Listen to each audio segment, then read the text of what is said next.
What's up, everyone? I'm Joe Pomp, and this is the Joe Pomp Show. Today, we're going to be talking about the fascinating business behind the NFL Draft. This year's event is in Kansas City, Missouri, and it's going to be huge. Anywhere between 300,000 and 600,000 people are expected to attend the event, depending on weather. Taxpayers are spending $3 million on temporary infrastructure for the event alone, and the theater is the size of a football field. Now, there's going to be crews that have hauled in over 50 semi-trucks of material by the time this is over.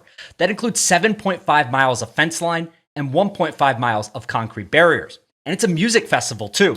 There's going to be performances throughout the weekend by Fall Out Boy, Motley Crue, and Thundercat. The easiest way to explain it is that the NFL Draft is a spectacle, plain and simple. There's 168 speakers on the stage and 10,000 square feet of video display boards. The production quality is second to none. But the NFL Draft wasn't always this way. In fact, ESPN made it this way. Let me explain. So the NFL didn't actually have an NFL Draft for its first 15 years of existence. But then there was an owner of the Philadelphia Eagles named Burt Bell, who would later become NFL commissioner. And he was tired of losing because the best teams in the NFL would get the best college players. So he decided to implement a draft. He got the other owners to agree, and I'm going to read you a quote by him that talks about his decision to do this. He said, "Gentlemen, I've always had the theory that pro football is like a chain. The league is no stronger than its weakest link, and I've been a weak link for so long that I should know. Every year the rich get richer and the poor get poorer. 4 teams control the championships, the Giants and Redskins in the East and the Bears and Packers in the West. Because they are successful, they keep attracting the best college players in the open market, which makes them successful. I propose a change." And that's how the NFL Draft was born. However, it looked much different back then than it does today. For example, the first NFL Draft was held in 1936 at the Ritz-Carlton Hotel in Philadelphia. There were only 81 players selected compared to 262 today, and only 26 out of those 81 players actually went to the NFL. Here's the craziest example. The Heisman winner that year was someone named Jay Bernwager, and he decided not to go to the NFL. He was the number 1 overall pick because he wanted to become a salesman instead. They were making more money doing that back then in the NFL, so he went to do that instead of being an NFL player. Fun fact also, the NFL upgraded from a chalkboard to a projector in 1970. That's how old some of this stuff was. It was not a big business at all. No one cared about it, etc. They were essentially reading names out of a phone book. But then this new upstart all sports cable channel comes along in 1980 called ESPN. And ESPN asked Commissioner Pete Rozelle at the time of the NFL if they can broadcast the draft. Pete Rozelle and the other 28 NFL owners initially say no. Again, they don't think anyone wants to watch them read names out of a phone book. They don't think it's going to be popular, etc., etc. ESPN is super persistent. The network is only 6 months old at this time, and they need content for the network. So they keep asking. Eventually, Pete Rozelle goes around the other owners and says yes, he agrees. ESPN sends a team of 5 employees to the Sheraton Hotel in New York, where the draft is being held that year. They set up a small desk outside of the ballroom where it's taking place, and they just start commenting on the draft picks. They have a group of former GMs, players, and head coaches that stop by, and they just say what they think. Kind of similar to what you see today, but just much smaller, obviously. And the rest is history. The NFL Draft was broadcasted really well that year. The other owners liked it. The commissioner liked it. And ESPN has broadcasted the event every single year since, 44 years in total. Now, the format has changed over the years. For example, the NFL moved the start time of the event from Tuesday to Sunday in 1988 because, get this, the rental rate for the ballroom at the Marriott Hotel in New York was cheaper on Sunday than Tuesday. Can you imagine the NFL doing that today? No, of course not. Again, they changed this format again in 2010. They moved it to prime time, so now it's Thursday, Friday, and Saturday. And now ESPN prepares a highlight package for all 259 draft picks each year. They don't know who's going to get picked, so they have to do like 500 of these, depending on who they actually think might get picked in the later rounds. But every single draft pick that gets picked during the NFL Draft, you will see their name come across the screen, and a highlight package will be ready for the announcers to play. And the business of this event is fascinating. It's so fascinating. After hosting the NFL Draft at Radio City Music Hall in New York City from 2006 to 2014, the NFL Draft decided to take it on the road. And hundreds of thousands of people now attend this event every single year. So in 2016, Chicago had 225,000 people attend. 2017, Philadelphia had 250,000. Dallas had 200,000 in 2018. Nashville had 600,000 in 2019. COVID was in 2020. It was virtual on television. 21 was Cleveland, a reduced capacity crowd of 160,000. And Las Vegas was 300,000 people. Look at this picture of what the crowd looked like in Nashville. I mean, that is an entire city block, multiple blocks of people. 600,000 people attended the event that year. It was massive from a tourism standpoint. Huge, huge, huge event.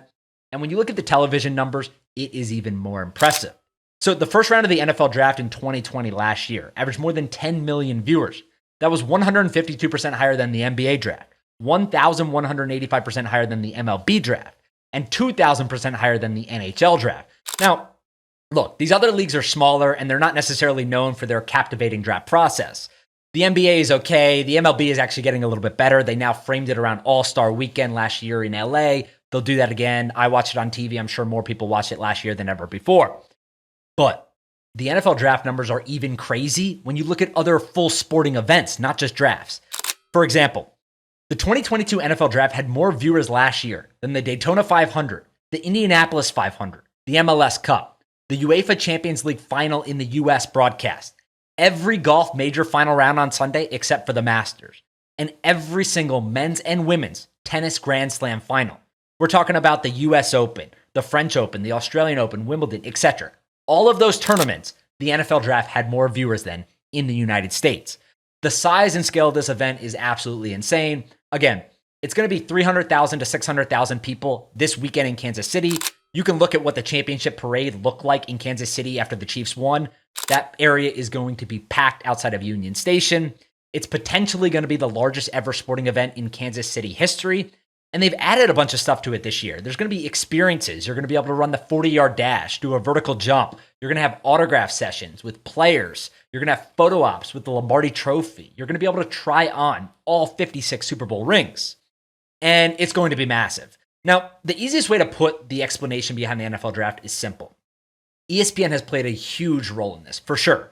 But the NFL and Roger Goodell and others have done an incredible job building this event into something that is now requested from cities. If you think about the Super Bowl has traditionally been used as one of the marquee events to get cities to use taxpayer money to fund new stadiums. So if you look at any of these stadiums that we've seen over the last few years, stadiums get old. Usually people want taxpayer money. There's a couple stadiums that have been done privately, whether it's SoFi or MetLife, but all the other stadiums have some sort of taxpayer funding, Las Vegas, etc. Las Vegas is actually the perfect example. They get tons of money in taxpayer money. I think it was $750 million in taxpayer funding. And now they get a Super Bowl, right? So the NFL says, hey, build us a stadium. We're going to go give you a Super Bowl. Minneapolis did it. Las Vegas is doing it. All these cities are doing it. I think my hot take is that the NFL draft is going to be part of that going forward. Look, this is an event that if you look at Kansas City, it costs them $3 million for the construction of the temporary infrastructure. Maybe all the expenses in, it's $5 to $10 million. This is a $100 to $200 million event from an economic impact standpoint. A lot of those numbers are typically thrown around as like these huge gargantuan numbers, and they're bullshit. This is legit. There's hundreds of thousands of people that are traveling into your area to go to an event. If you're Nashville, you can't even imagine how much economic activity that had for your city. It's huge. It's huge. It's huge. So the governments want it. It's a relatively small bet, right? If you're paying $3 to $5 million or even $10 million to set it up, you're getting 100+ million economic activity. Every mayor in the country would make that deal. Every single one of them. So don't be surprised if the NFL starts getting aggressive and uses this as a bargaining chip to get cities to build new stadiums or other stuff like that. That's it for today. I hope you guys enjoyed the NFL draft. I had a bunch of fun putting this stuff together, and I hope you enjoyed it too. Please do me a favor. Like this video, leave a comment, let me know what I'm doing well, what I can be doing better. I'm going to be doing a lot more of these videos, so make sure to subscribe to the channel, turn the notifications on.